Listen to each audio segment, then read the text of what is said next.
Howdy, folks, and welcome back to another episode of Follow the Leader. I'm your host, Lee Larson, and you guys are gonna like this podcast today. I have brought in women veteran friends of mine. We have Kris, Fuhr, and Jess Ruttenberg. Welcome, ladies, to the studio. Thanks for having us. Thank you for having us. Absolutely. So, a little bit of background of how and why they're joining us today. They are a part of Women in Service Coalition, Inc., which becomes broken down to WISCI. WISCI is the name of this organization that, Kris Fuhr, you co-founded, correct? After you served in overseas in Germany, you graduated from West Point, commissioned officer in military intel. Tell us a little bit what that was like to make your military service and turn it into WISCI. Well, really what we do at WISCI is we want to be the voice for the women who are currently serving. A lot of organizations deal with women veterans. We do a little work in that space, but really we want to be the voice and represent the women who are in uniform now who can't speak up around what's going on in the world around them. And we chose WISCI because Women in the Service Coalition, but WISCI is also the phonetic pronunciation, military pronunciation of the letter W for women. And we do have some kind of jokes about nicknames around the current Secretary of Defense, but we won't bring those up. So, absolutely. And Jess, you are a retired lieutenant colonel, an Air Force pilot. You have served Operation Iraqi Freedom, 3,000 flight hours and 1,000 combat hours. Tell me a little bit about how you got involved with WISCI. Well, I knew when the administration had changed and I started seeing some of our policies roll back. We were disbanding very important organizations like DACOITS, the Department of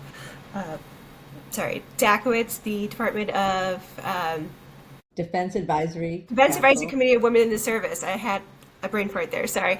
So the Defense Advisory Committee in the Women in Service has been around for over 75 years, making recommended changes for women, not just for their advocacy, but also to help maintain readiness within the force.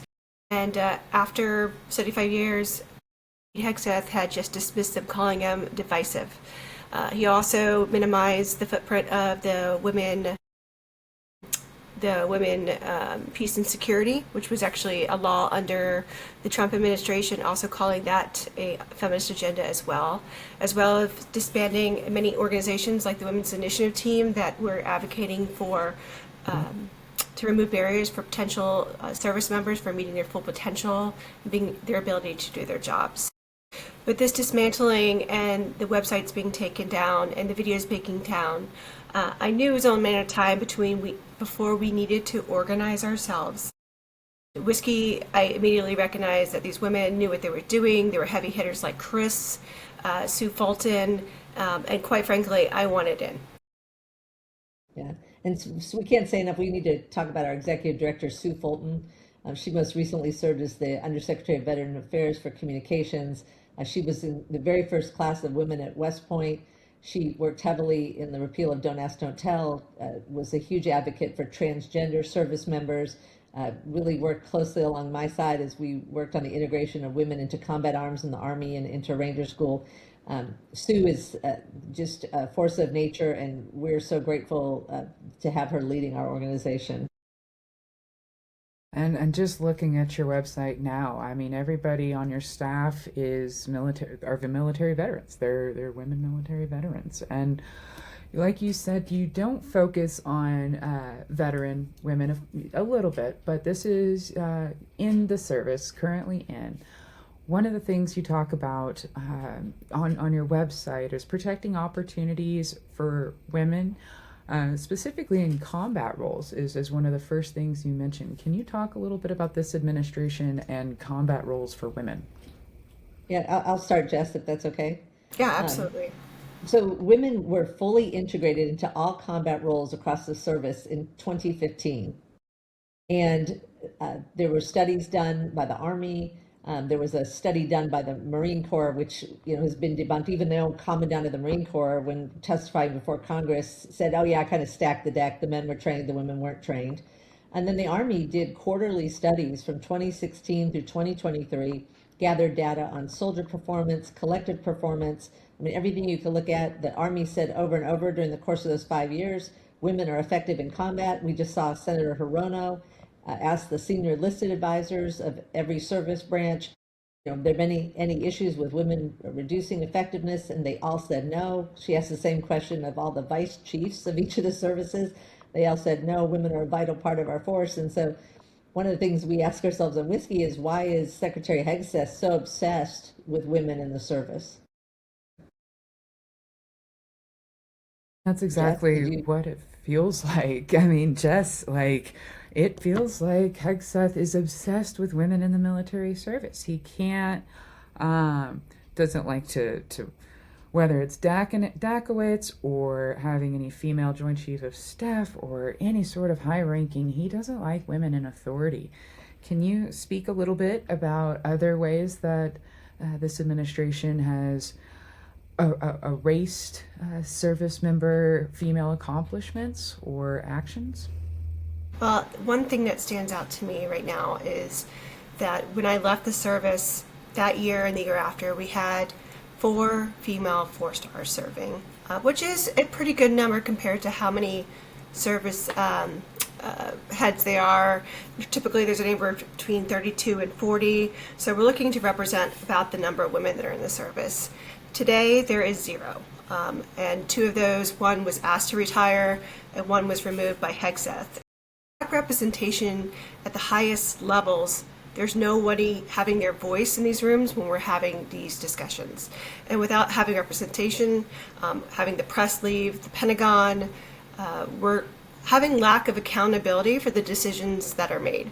There's a lot of accusations. We've seen these videos on social media. We know Hegseth is very boisterous on social media. He likes to say that the standards were lowered for women. But the truth is, no standards have ever been lowered for women doing combat roles, not for the Air Force and flying, not for the Army, and not for the Marine Corps. Now, we do have separate gender tests when it comes to like overall fitness and health. That is different. You don't expect a personalis or a medical person to be doing the same fitness standards that should be aligned with the job requirements. So I would expect an Army Ranger or a fighter pilot to have higher standards than an administrator. So that is very misleading, and he hasn't presented any real evidence.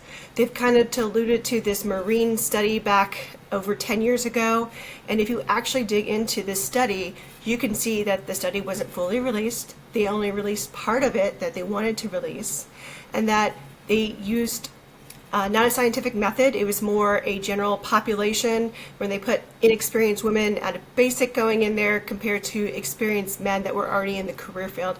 So they had kind of stacked up the playing field to be on favor of the men's side. So when I hear that he is challenging the study again, and that in December 18th he's going to be asking for another 6-month review of women in combat, I think he's already wrote the conclusion, and he's just trying to find evidence or fabricate the evidence or have biased evidence or confirmation bias to draw us towards that conclusion. Yeah, And that's a, go ahead.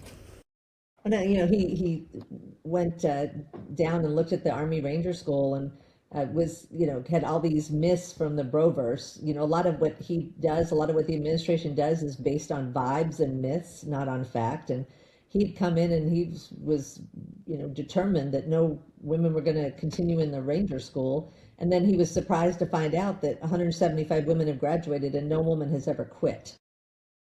And so when confronted by the facts, he realizes that the solution he has no evidence to support it. And as Jess said, that's what they're doing right now. They're looking for evidence, but they're going to find out the same thing. There is no evidence to support removing women from combat roles. We've got, to the contrary, we have 10 years of performance and excellence that shows that women are a vital part of making us a lethal force. Absolutely. I think we all saw the video of that amazing woman pilot, landing on the ground in Kuwait and just calm, cool, and collected, and dealing with the local population. That plane did not care who the driver was. No, the enemy doesn't care, and neither does the aircraft. It doesn't care about your gender or your race. It just cares that you have the ability to execute the mission. I couldn't agree more. I'm looking for evidence, not vibes, and I think that's what he's going after. Yeah.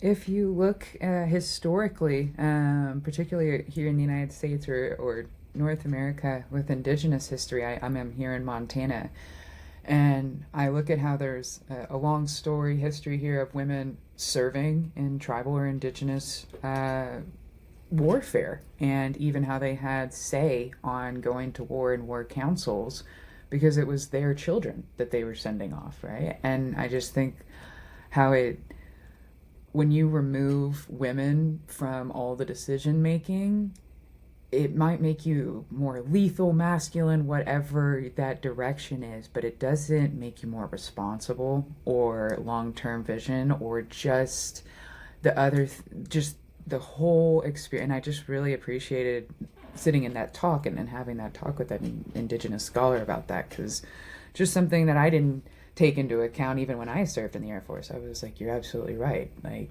we do need women serving for more than just the fact that it's fair and equal, but also culturally. Otherwise, we wind up with a warmonger like Hegseth, and it's not calm, cool, and collected. Well, And go ahead. he associates lethality with doing push-ups and pull-ups. And when they do the best ranger competition, they measure people's, these are the most lethal soldiers in the Army, the Rangers, and they measure four things. They measure their physical ability, their tactical ability, their technical ability, and their cognitive ability. And you may have a guy that can do 1 million push-ups, but, can't think his way out of a paper bag. Do you want to send your son or daughter to war with that person? Right. Absolutely, a little bit. Yeah, that warmongering is a liability. It's not an asset in the way that they are marketing this out to be. And there's also that element in the way the White House is pushing a lot of this, particularly in Iran and the conflict that's going on right overseas right now, to make it look like it's a video game, like and that it's really quite dehumanizing and gross and all sorts of just struggles. So I appreciate you fighting for women to get back in there, because they've kicked so many and pushed so many out. The women that have been pushed out, we kind of touched on this, the organizations that have been squashed or other, as you said, the September 18th, I think is the date you said on the horizon. It's going to be December 18th. He came out with the memo asking for the 6-month study. In September, he came up in Quantico when he had all his senior leaders in a meeting where he said we're going back to a 1990 baseline. Yeah, yeah. Thank you. When you look at some of these women, the high-ranking women veterans that are running for Congress, what does the landscape look like for women going and pursuing congressional means of taking control back in our country? I have so much hope, and this is why. I decided a couple weeks to go sit down and list out every woman veteran that has put her name into the hat. Whether they're going to be competitive or not doesn't matter, and compare them to the women that have served currently or served in the past. Then I cross-compared it to the men that are running, that are veterans, and the men that are currently serving. And this is what I found, that after World War II, we had 3 out of 4 men had been veterans. And that number has significantly decreased, and it continues to have a downward trajectory. However, even though our numbers are very low in Congress right now, our numbers are increasing, and we see every cycle more and more women put their name in the hat. That is very important when we get onto these subcommittees, when we go into the Armed Services Committee, when a lot of the stuff that we have policy-wise, Department of Defense, Department of War, comes from the National Defense Authorization Act. When we changed the rules in 1991, 1992 to allow women to fly in combat, it was because the National Defense Authorization Act, and somebody has to sponsor that, put it in the House or the Senate. It has to pass both sides. They have to shepherd it through. They have to make deals. So when we have women veterans and a lot of men veterans too, or supporting us. But women veterans, they understand the space better and they can advocate for us better. And you see that with Chrissy Houlihan, you see that with Senator Duckworth. They bring real experience and understanding to the table, and they bring expertise. And I think we're in a place right now where expertise is sorely lacking, and just get so excited to see these women running. Kate Conley, she's running in New York against Mike Lawler. She's a West Point graduate, served at the highest levels of intelligence in our country, was a deputy to Jen Easterly, another brilliant West Point woman, Rhodes Scholar. Why wouldn't you want someone like that who served in special operations in combat? Why wouldn't you want that person to be your congressman? Absolutely. Well, talk to me a little bit about the Fight to Fight documentary that WISCI is working on. Kris, could you teach us a little bit about that? Yes, the Fight to Fight is a documentary that we're putting together. You can't have any great organization without a pilot being involved. So our director, she is a former Navy pilot. She's one of the first women to have combat ships in the Navy as a helicopter pilot. When women first came to infantry armor in 2016, Ellen Herring and a couple other researchers, Ellen's a West Point grad, recorded an interview every year for 5 years with 22 of those women, because we knew the military wouldn't gather information. And so we recorded those interviews and recorded their stories in real time as their initiation into combat arms and their careers played out. And we put together a documentary, and it was interesting because we really, when we first started putting it together, it was going to be a celebration of 10 years of look at what these women have done. Look how they have just been amazing badasses in the force. And we've had to add a third act, which is look what they're trying to take away from these absolutely amazing soldiers, and really share that. So we've been very grateful. We've had funding from the Pritzker Military Foundation, and we are working on that documentary and hope to have it done this year, entering it into film festivals. And we look at, how did we end up in this place? How has one man come in and been able to just try to upend so much excellence? And it goes back to another movie that I was involved in before the election called For Our Daughters. And we made this movie to try to talk about the ties between Christian nationalism and the what's going on with the Trump administration. And you look at Pete Hegseth, and I mean, he's doing unprecedented things to break down what needs to be the wall between church and state. He's got not just pastors coming into the Pentagon to preach, but Doug Wilson, someone who endorses marital rape, who doesn't think that women should be allowed to lead, who thinks that women should not be allowed to vote. Hegseth had to walk a tweet back supporting women not being allowed to vote. In reality, or any normal administration, he wouldn't have been in the job past that afternoon.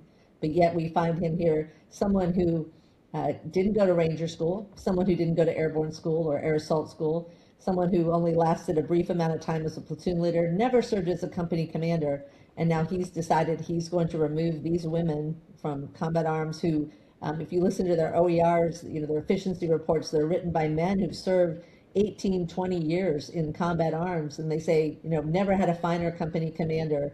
Among the top 5 officers I've ever served with, set a new bar for her peers in performance in the infantry.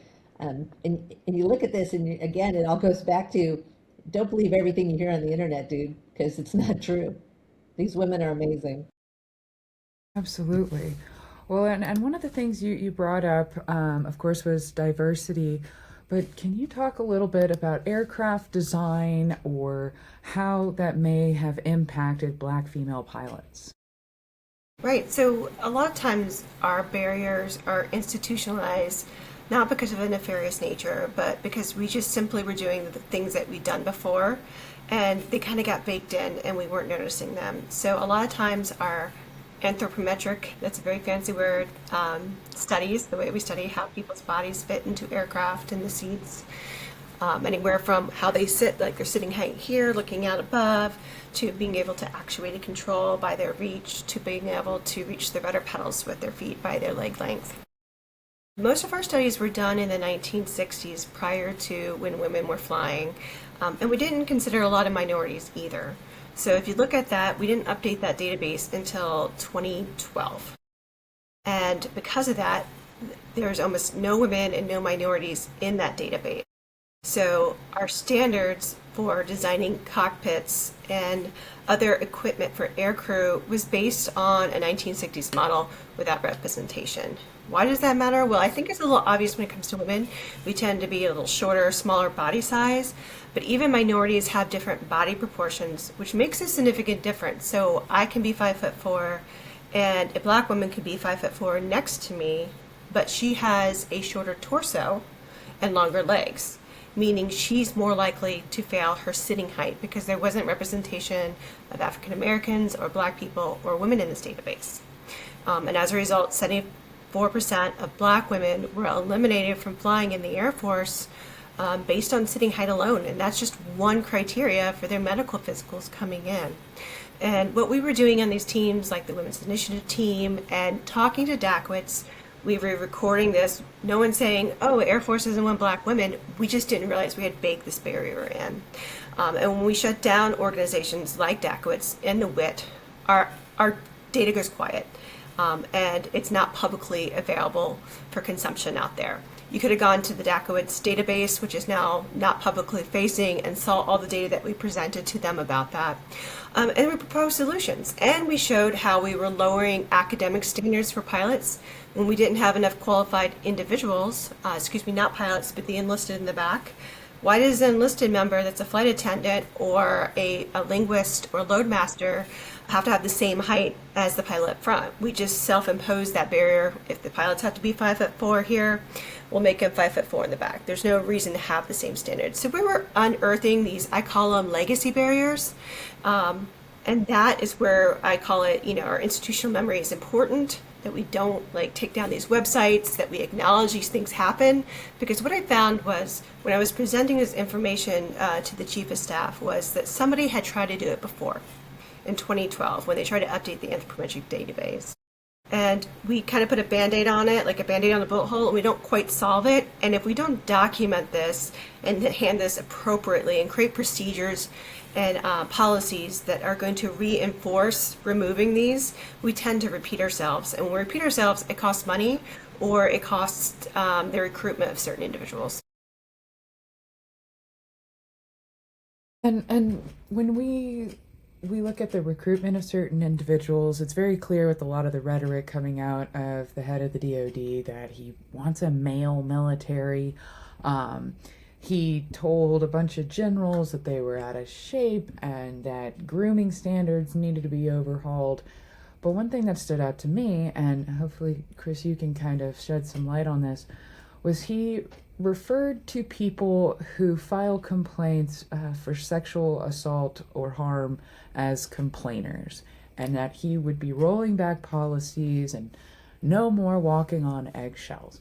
Can you speak a little bit about what alarms went off in your head when you heard that? Yeah, I was one of the commissioners of the Independent Review Commission on Sexual Assault in the Military under President Biden and Secretary Austin. We published a 250-page report trying to, once again, I think we were the fifth or sixth big report, looking at what was going on. Why can the military not get ahead of this scourge? And the main section I worked on was the culture and climate section. And, what we say is you might have the best policy in the world, but that policy is not going to work if the earth has been salted with an, anti-woman, anti-gay, anti-trans bias. One of the things people don't realize, we have more men are assaulted in the military, or sexually assaulted in the military, but because women are a small number, there's a higher percentage of women who are assaulted. Men they'll refer to a sexual assault as, well, I was hazed or I was bullied, but it's a problem. When Secretary Hegseth demeans women, and we saw this in the first Trump administration, we went back and looked at the data. When you have an administration that demeans women, that doesn't value women, all the numbers go the wrong direction. Reporting goes down, and we project that the actual number of assaults and things have gone up. And we expect to see that same thing happen under the second Trump administration. And certainly, when the secretary made those comments, he's like, we're not going to have any more of this woke stuff. We're not going to have these policies.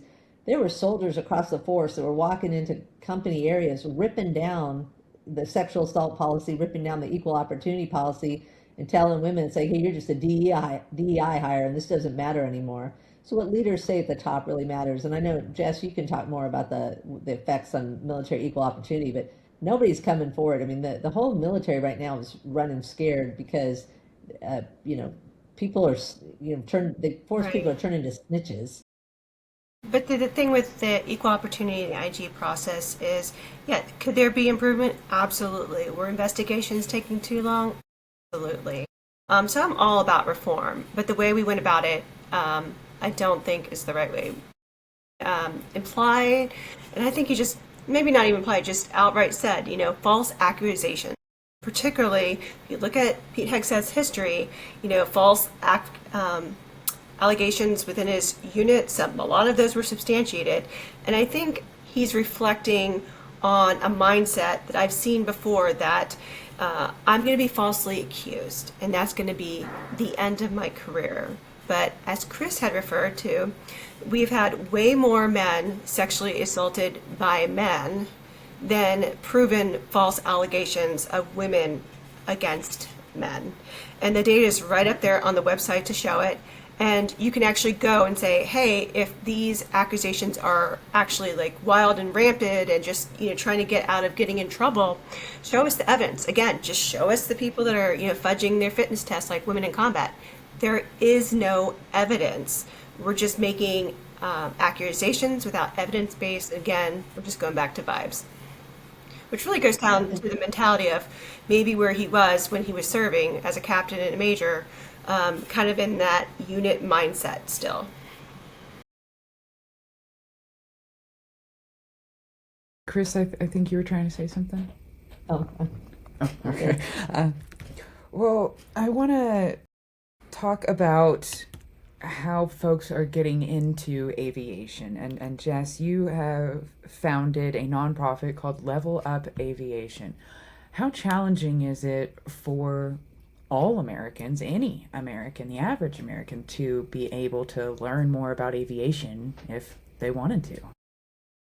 It is very concerning to me right now. I started this well before this administration changes, Level Up Aviation, because my work with women in the Air Force, and I found that regardless of your gender, regardless of your race, economic disadvantage was the number one thing. If you don't have money, your parents aren't taking you to air shows or getting you flight lessons. And essentially, the more economically, more resources you have, the more likely you are to be successful in this. So that's why I wanted to create opportunities for people that maybe not getting that 4.0 with a higher income, but people that can actually fly a good stick and rudder, you know, with a 2.9, they end up being really amazing pilots because, you know, they can do multiple things at multiple times. But my concerns now, and I want to refocus it back to the military, but the executive order that came out, it was like the second order when President Trump came in, basically had inflammatory language saying that our skies were unsafe because unqualified people were flying and becoming controllers, basically saying diversity has made our skies unsafe. And then unfortunately, right after that, we had that DCA crash with the military aircraft, with the civilian airliner that ended up killing everybody.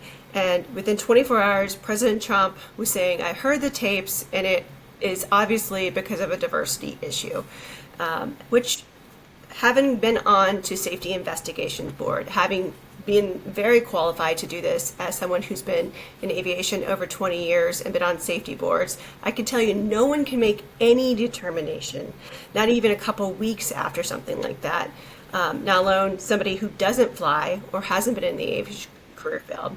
And then in the last couple of weeks, we've seen the Department of Transportation coming out demanding that the airlines show that their hiring practices aren't based on diversity. They're based on, an equal standard, and that no one's getting hired. And even if every airline is doing that, and they are, just the fact that the president is saying that, the Department of Transportation is saying that, is enough to reinforce this implicit or maybe not implicit bias within the American population.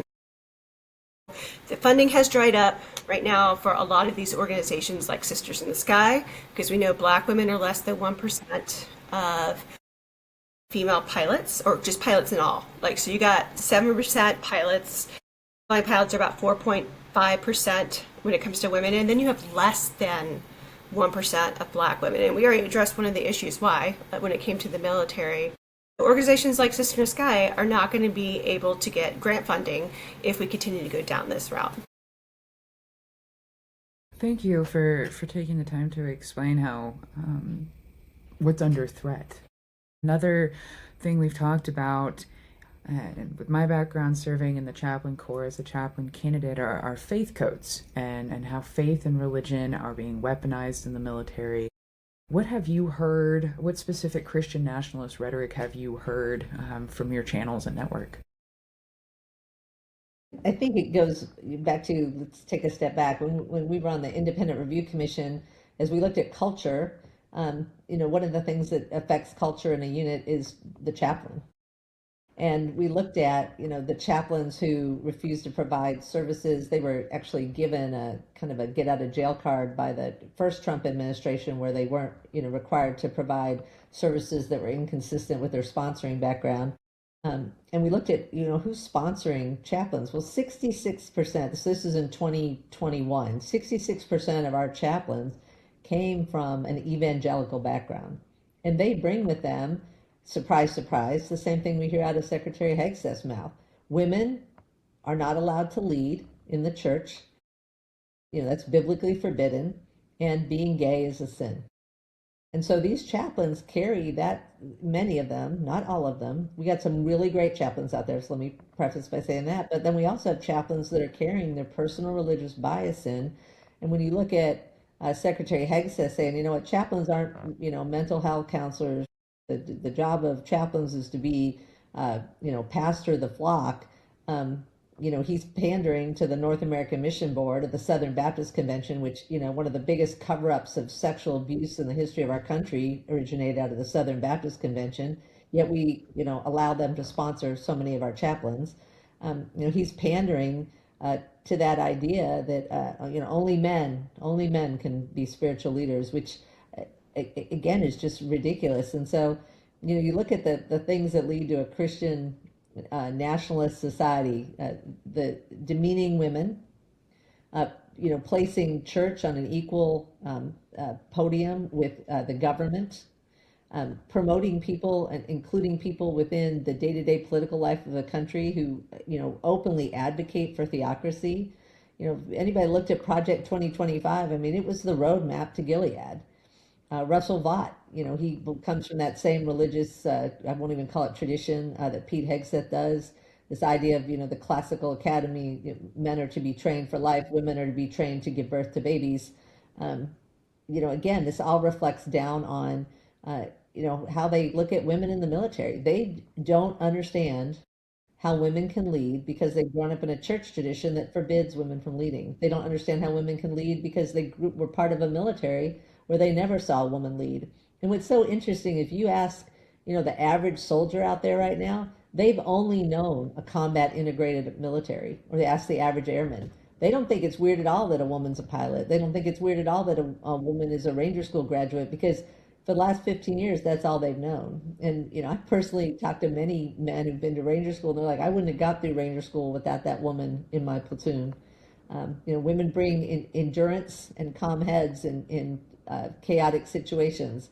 It goes back to, you need more than just the ability to do pull-ups. While most women who go to Ranger School can do a ton of pull-ups, they also bring that tactical, technical, cognitive, abilities to help make their team the best that it can be. It was funny, when women first came to Ranger School, they asked them, why are you here at Ranger School? And the women were like, same reason you are. And it was like, oh, mind blown. Oh my God, you actually came here the same reason. You came here to be a better leader? Wow, I didn't know why you were here. And it's just phenomenal when you think about just how much learning there is to do. And you look at our partner militaries, our NATO allies that have societies that are so much more comfortable with women having equal roles, so much more comfortable with sexuality, so much more comfortable with just like everything. They don't even blink about having women in their armies, because women do everything. And it's our society where, under this administration, we're really allowing the hangups of the religious right to affect military policy. And that is not prescription for effectiveness or lethality. Yeah, and I Thank just you. like to Sorry, add long on answer. that, No, I don't know if you saw this in the news, Kris, but, oh no, I did put it in our chat that Erica Kirk was just recently appointed to the Air Force Academy Board. And Is it? not everybody that is appointed to the board is going to be someone who's served prior in the military. I understand that. But my concerns is the messaging that it's sending, especially when Erica Kirk has publicly come out and said that women shouldn't delay starting their families. If you're going to the Air Force Academy, you're not allowed to have dependents. Like, you can't be married. So that's number one. So you come in at 18 and you go all the way until the average person to 22, not even allowed to have a dependent, male spouse or a female spouse, right? And then on top of that, you have a commitment after that, a 4 or 5 year commitment. And if you end up being a pilot, your commitment's 10 years. So we're looking for a long-term investment in the officers that we're spending millions of dollars going through. And I think there's this inference that women are going to get out. But I would argue the opposite, that we said, here's the door. We're going to make it so easy for you to just apply for separation. We're going to make it easy for you to, to go to the Guard and Reserve and get off of active duty. We'll make it easy for you, but we don't give the same option to men when they become parents. It literally said in the Air Force personnel regulation just a few years ago, I'm pretty sure they changed it since then, that women may find pregnancy and motherhood incompatible with service, and we're allowed to apply to get out, but we don't give that same thought process to our male counterparts that are also having children, and their traditional roles in society are changing as well. They're not maybe aligned with the Christian value system. When I say Christian value system, I mean in the extreme kind of sense here, that there is a nuclear family when the male is the head, because a lot of workplaces, the men want an equal part in raising their children. I'm so glad you brought up Erica Kirk and the Air Force board, because you're right. And no, the head of the DoD or someone on the Air Force, all these positions, naysayers will say, well, they don't have to be super experienced, they don't have to be veteran, etc. No, guys, the people that they're putting in leadership positions are a statement. And when we look at the Air Force Academy, particularly as a hotbed for Christian nationalism, focus on the family right there. There's a historian, I put that in quotes, who has been denounced over and over by academics because he just outright blends Christian history and American history, and it's not accurate. The claims and statements he's making, and it's a really interesting part because this named David Barton, his work is in military academy libraries. Like, this is an intentional push, and it doesn't surprise me that someone from Turning Point USA is now joining that fight or coming with that angle. And it's just, there's just a lot of red flags, a lot of why, and a lot of follow the money, and where is this all leading, and none of it looks to be very empowering for women. Well, and more importantly, not very empowering for the force. In the Army, women are holding up the recruiting numbers. If it wasn't for women, the Army wouldn't be making their recruiting goals. And we look, I mean, they can't even recruit people into ICE. Where do they think this magic army of men is?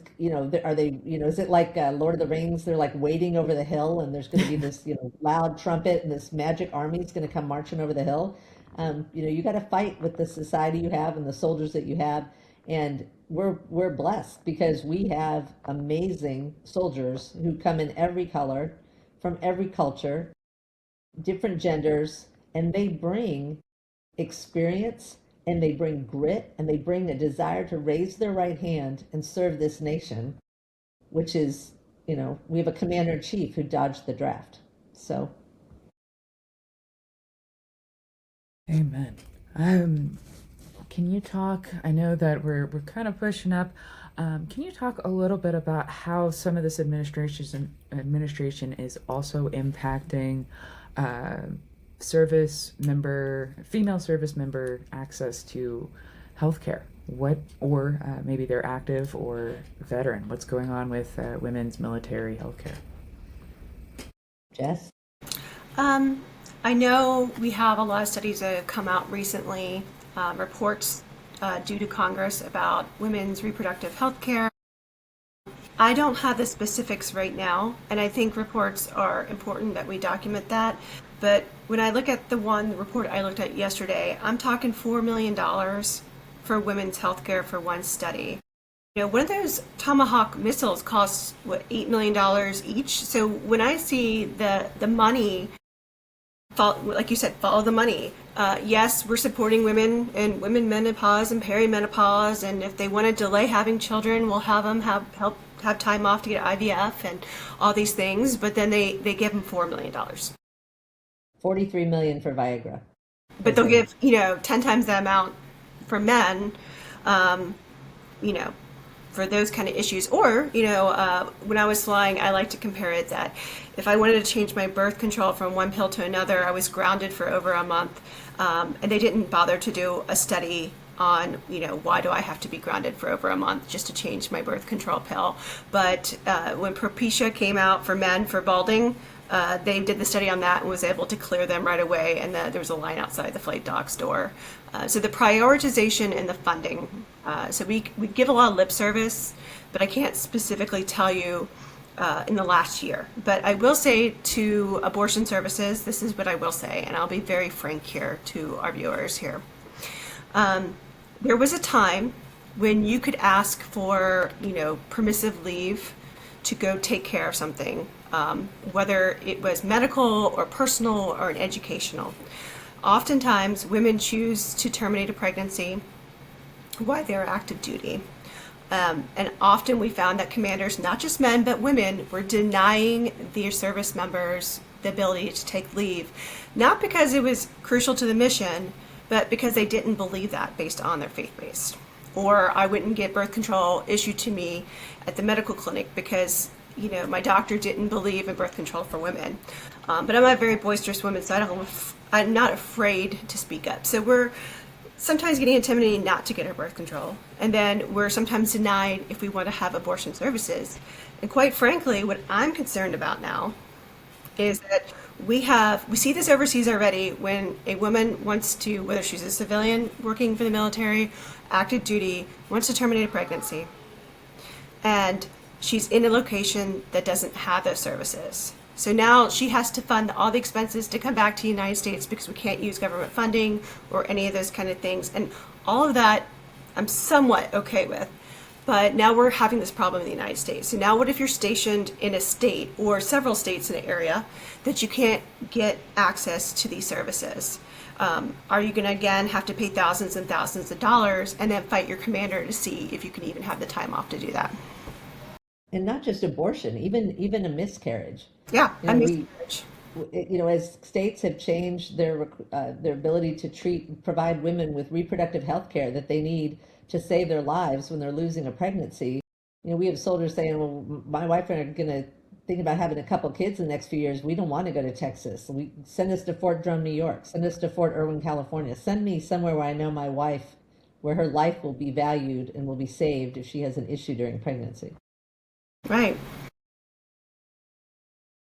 Thank you so much for taking the time to explain. And I mean, we could probably spend a whole other hour. There is just so much to cover. This administration is going after women, queer folk, non-Christian. I mean, anybody that doesn't align with them is an enemy. And that is just that's.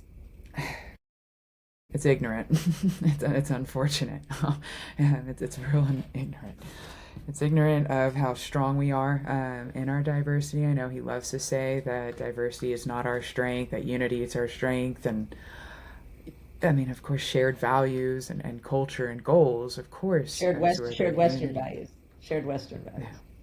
Yeah. But this is...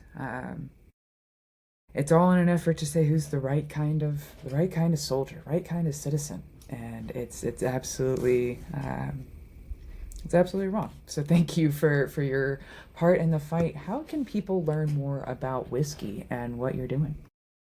So we just want to say, if you're a woman currently serving in uniform, you raised your right hand to serve this country, uh, know that we're out here fighting for you. Visit us at WISCIMIL.org. So WISCIMIL.org is our website. You can find resources there, fact sheets to dispel all the myths and things that we hear in a variety of places. And then Jess is an amazing social media content creator, and you can let her talk about the other places you can find us out on the internet. Right, we're on several platforms. The ones that stick out to mine are LinkedIn, because we want senior leaders to know the information. We have a counter narrative. So every time there's a misconception like put out there about women in combat, lowering standards, we put out, The facts. and then the same thing with Facebook. Seems to be like a neutral playing ground. But the IG, we want to be on IG because we want to meet the service women where they're at, so they feel connected and not alone. And I am super grateful for women like Kris and Sue, because I can only imagine, since women have started ground combat since 2015, that the majority of the women that are in these positions are still serving and don't have the ability to use their voice to dissent, because they're going to be good soldiers. They want to serve their country. They're not trying to create problems, but they know the problems exist.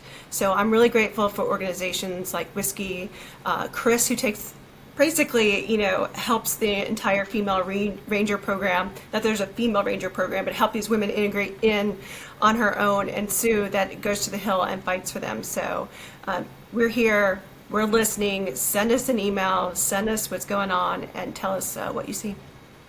Yeah, and we're part of a larger coalition with the National Women's Law Center, Women in International Security, the Service Women's Action Network, and the ACLU.